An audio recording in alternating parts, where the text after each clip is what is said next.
so much social injustice and like lack of social mobility, but like why? Why can't people who are perfectly capable of like being great, they can't be great because they don't have the money to? I don't see how things like that are allowed to happen. Like, Or allowed to, ooh, that's an interesting, allowed to happen. People, let's see how I say it. People, say that again. why people who are perfectly capable of being great, Okay, keep going. they're not allowed to. Who's not allowing? I just think it's the lack of money. Like, I think money enables people. yeah, money creates opportunities. Don't people create opportunities? Well, that's what it used to be, but now it's starting to be like, So, are you telling me that if you have the potential to be great, you can't be great if you don't have the money? You can't. It's the money. And if you don't have the money, you're telling me if you don't have the money, you can't be great. just because like college, like it's not college is more of a business now. It's turning into a business. Like, okay, Well, it's always been a business. but now it's even more. Like the businesses are struggling. There's less money. Yeah. But individuals don't have to be stopped by money. Money is just, you know what? Money is not even real. Money is just a means of getting it. Yeah. Money is not. If you can learn what I'm just learned late in my life, is don't focus on the money. Focus on the goal. Because if you focus on the goal, you are really committed to that. The world kind of has a way of opening up and providing you with what you need. It's not about the money. So anyone who wants to be great and has the passion and has the pureness of spirit to do that, they'll find it. That's my belief. So what I want for you is to never be stopped because you think you don't have the money. But I think that stops a lot. Yeah, I think there's a lot of money, like scholarships and things that like there's stuff like that. But at the same time, there's some people even with like public schools. If you live in like a better area, then your public school is gonna be better. That's true. But if you live in like a bad area, your public school is not gonna be as good. That's true. That's true. But I'll never forget something my brother-in-law told me. He's one of the smartest people I know. He is self-taught, essentially. He's got a PhD in molecular biology. He can speak, and he can speak to electronics, all areas of science. He can speak to you about anything, political science, geography, sociology, whatever, because he reads. And when he was going to a poor school in Mississippi and complaining because the library didn't have enough books, you know what the librarian said to him? What? Have you read every book in this library yet? Of course, the answer was no. So, until you've exhausted what you have in front of you,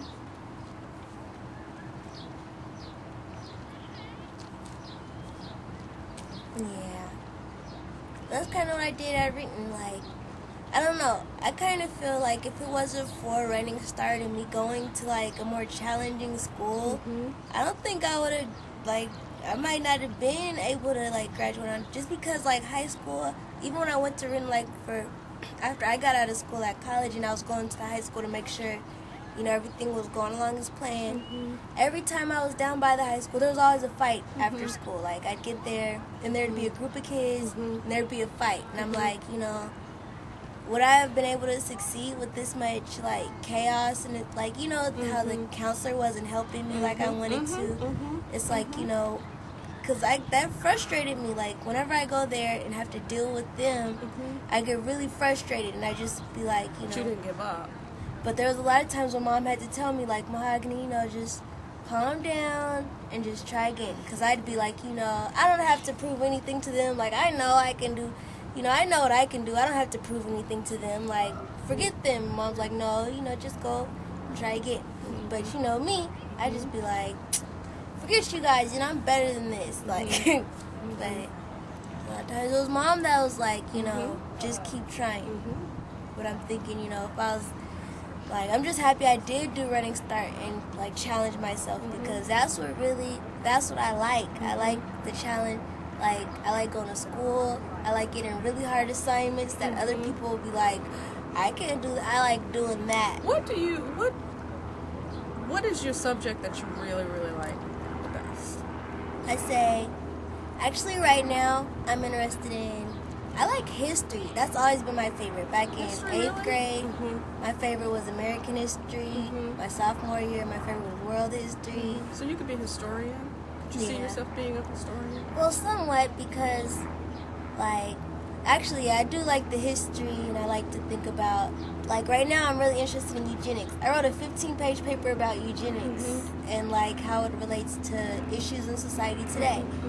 And so it's just crazy how all that, that's the thing I'm really, like, that really freaks me out is that, like, all this history and nobody knows about, like, nobody knows what eugenics is.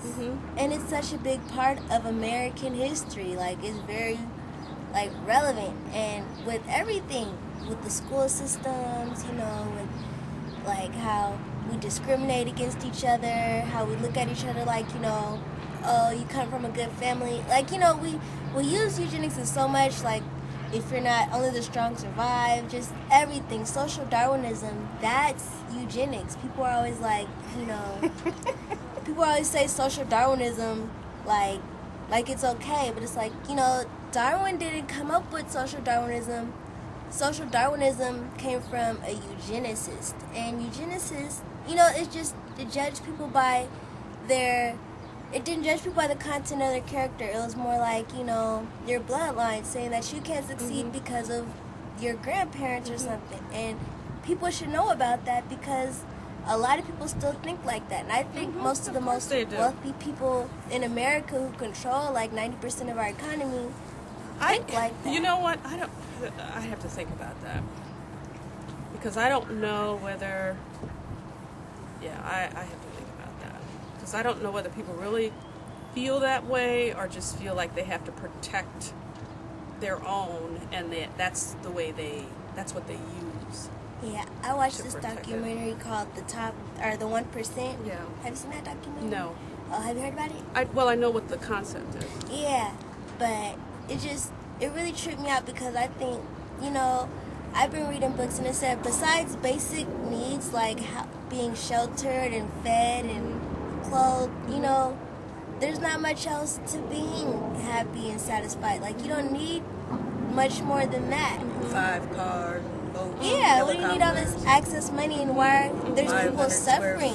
Like, why do you need philosophy on that. Now you're getting into philosophy somewhat. You're talking about Maslow's hierarchy of needs. Yeah. Yeah. But it's like...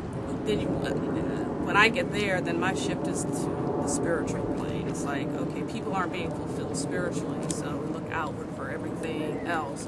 And the more you get, the more you need, obviously, because it's just a big black hole if you're not spiritually, filling something that can't be filled up with material things, food or drugs or sex. But what's so irritating is that's what, like, TV, everything, that's what everything is telling us. Yeah. Like, well, that's marketing. We even get politics. Our presidents are marketed to us. Like, we don't think of anything really. Everything's got a brand. Right. Yeah. And that's not I was right. thinking that, that movie, The Book of Eli, with Denzel, and the guy wanted that Bible so he could basically start running the world, by using the Bible, using religion because we're all sheep, basically. Yeah, that's sheep. That's true. We are. A lot of we really are. The ones that they're like popping their head and look around and see what's going on. Everybody else is just kind of following the person in front of them. Yeah, that's unfortunate. And unfortunate, I think that that's what I'm proud about.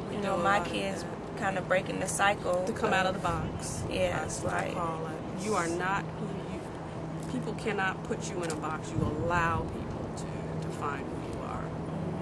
And that's what we've done as a race. We allow people to define us as African Americans.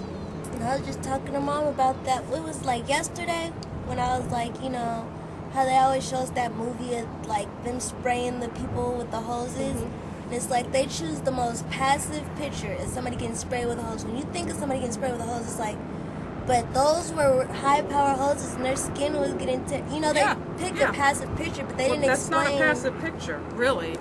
Right. But they never explained to us. They didn't show the guts and gore of it, though. It's just like, oh, they sprayed them back with hoses. Like, yeah, if it wasn't for me, like, I don't remember where I heard it from, like, hearing that those were high-powered hoses, those people were really getting hurt. Oh, yeah, they were getting hurt. But they don't tell us that when they show us that picture.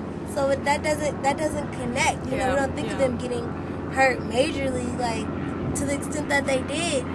So it's like, and then the Black history, we focus so much on civil rights, but what about the other stuff? Like, even when I was looking into eugenics, all the presidents that didn't even acknowledge civil rights before it finally came to the forefront, it's like, that's our history. That everybody ignored us. Yeah, and it's like nobody even knows Black history. So how do we have a culture? If we the don't only have reason they did, I think, is because other countries, you know, and how you gonna go over here to Germany and liberate the Jews, or you know, you're going over there to give them freedom, but look at your own country. So they kind of had to do a little something, just a little something, so as not to be like, well, y'all some hypocrites. You can't come over here telling us what to do, and look at what you're doing to your own people. So that's why, for me, it's important that individuals make a contribution. So it's in your generation's hands right now. And our generation is so.